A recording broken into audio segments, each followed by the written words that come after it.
want to be an effective sign pointing people to Jesus, then you need to build bridges. But not only building bridges, you also need to be able to answer some pretty tough questions. Anytime you share your story and you share the big story, it's going to provoke a response from that person. It may grate on them, it may confuse them, and so you'll find in return all kind of questions being asked of you. And I don't think anything in evangelism freaks us out more than being asked a tough question. So you're sitting there and you've shared about Jesus and you find someone says, but isn't it kind of arrogant to think that your way is the only way to get to God? Or, how can you believe God's loving when He sends people to hell just because they don't want to accept His Son? Or maybe, but what about the dinosaurs? We get asked all kinds of questions, and some of them are bizarre too. Now, in a course like this, where we're looking at how to be a signpost pointing people to Jesus, I don't have a lot of time to be able to work with you on tips for answering tough questions, to give you the specifics. And there's some great resources in the appendix that will help you with this. But what I do want to do is give you maybe just 3 little helps that may shape the way you go about answering tough questions when you're asked. The first help is this. Everyone trusts someone. Everyone has faith. When you're asked tough questions, sometimes you can feel like an idiot. And people can even make you look stupid because you don't happen to know the answer to their question. But you know, that's okay. When people say, I've got facts and you've got faith, that's not really true. As humans, we have to have faith. And that's because we're limited.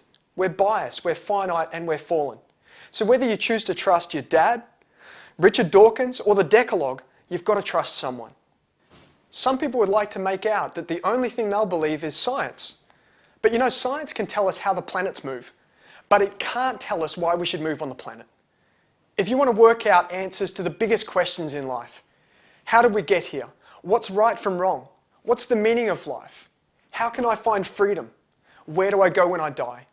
Then you're going to need to trust someone and someone's answers to be able to make your way through life.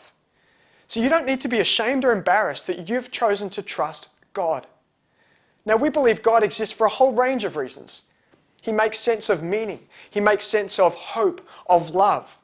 He explains all of these kind of things. But not only do we believe God is there, but we also believe that He's not silent. And God's told us things that we could never work out for ourselves. And these things, when they're lived out, give us meaning and hope. They work in practice.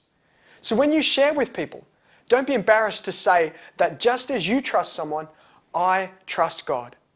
Everyone has faith. Share it confidently, knowing that you've got something good to offer. Everyone has faith, but faith has its reasons. Faith is not the absence of evidence. Faith is following the evidence where it seems to lead. And in 1 Peter 3:15 through 16, we're commanded to always have a reason for the hope that lies within and to share it with gentleness and respect. Now, you may not be aware of some of the foundations for our faith, but I want to tell you, as someone who's researched this for many years, that we have great reasons to believe as we do. We're incredibly warranted in believing as we do. So what I want to challenge you to do is to take your toughest questions. Don't be afraid to explore them. Face them head on. Search out the answers. And in the searching, it'll become more real and more true and more passionate for you to share this with other people. Because you can have confidence in the reasons for why we believe as we do. So, faith has its reasons. The third tip for answering tough questions is this. Ask questions. It's like the game of hot potato. Don't hold on to it too long. Pass it back. From experience, I found that when people ask a tough question of you, or they make an assertion, quite often there's not a lot of substance behind it. They may not know much either, because we're in a society where we don't tend to talk about religious stuff. So people are holding all kinds of thoughts that may not have great reasons behind it. So if someone makes an assertion, for instance, and says, I can't believe the Bible because it was just made up by a bunch of white guys in the last 500 years, then try asking a number of questions. There's 4 questions that no matter what someone's asserting, these will really help you. The first question is this.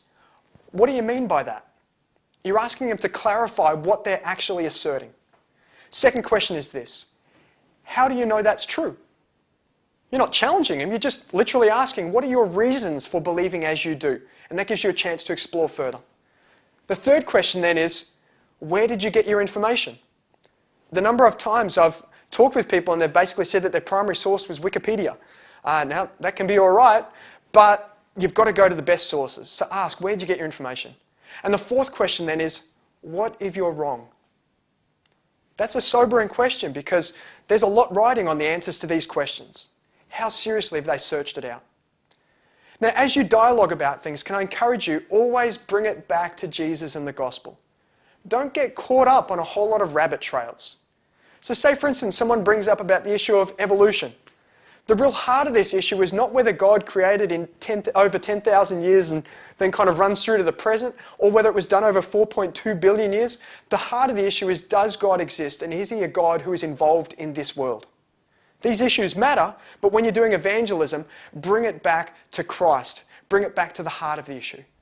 So encouraging you guys, when you're faced with tough questions, ask questions in return.